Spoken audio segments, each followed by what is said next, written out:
Hi everyone, this week's Parsha is Parshat Lecha. Now in this week's Parsha, it says, Vayikach Avram et Sarai ishto, that Avram, at this time it's still Avram, took Sarah, his wife, to Sarai at the time, to Israel.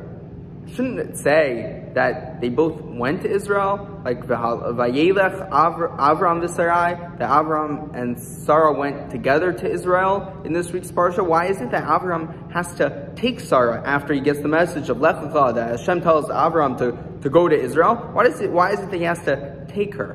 Why doesn't she want to go? So we have to break this down, looking at it in a few different places. All the brachas, all the blessings associated with the Lecha message that Hashem gives Avram at the time, were directed toward him, right? He's going to be a great nation, he's going to be blessed, all of his descendants. It's all directed towards him and not to Sarah. And what were they doing at the time, Avram and Sarah, back in Haran, before they moved to Israel? They were both kiruv professionals, to say. They were converting people to Judaism, spreading God around the world. And for Sarah, she had no reason to really go. She had such clarity of purpose in life that why should she go to Israel? Now this is puzzling, because even in modern halacha we say that under most circumstances, if you have a couple and one of the people in the couple, the husband or the wife, wants to move to Israel, the other one has to move, halachically binding. Right? It's not in every scenario, but in most scenarios. So it's so difficult to think about here that Avram had to take Sarah, that she didn't want to go.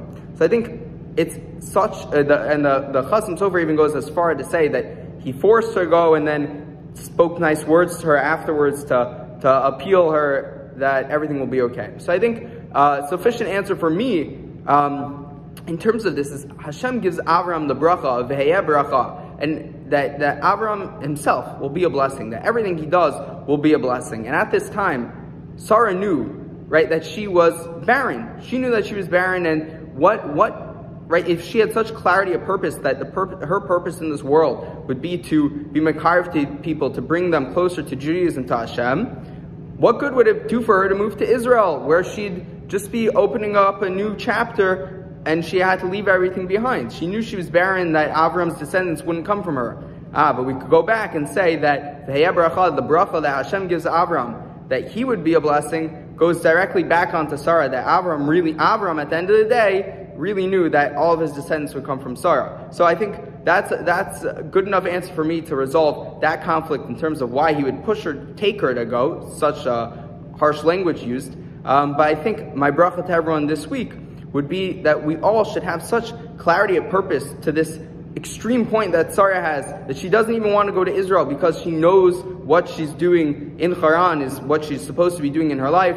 And luckily, we'll see in the coming weeks that it all works out really well for Avram, for Sarah, and for all of us to this very day. And with that, I wish you all a Shabbat Shalom.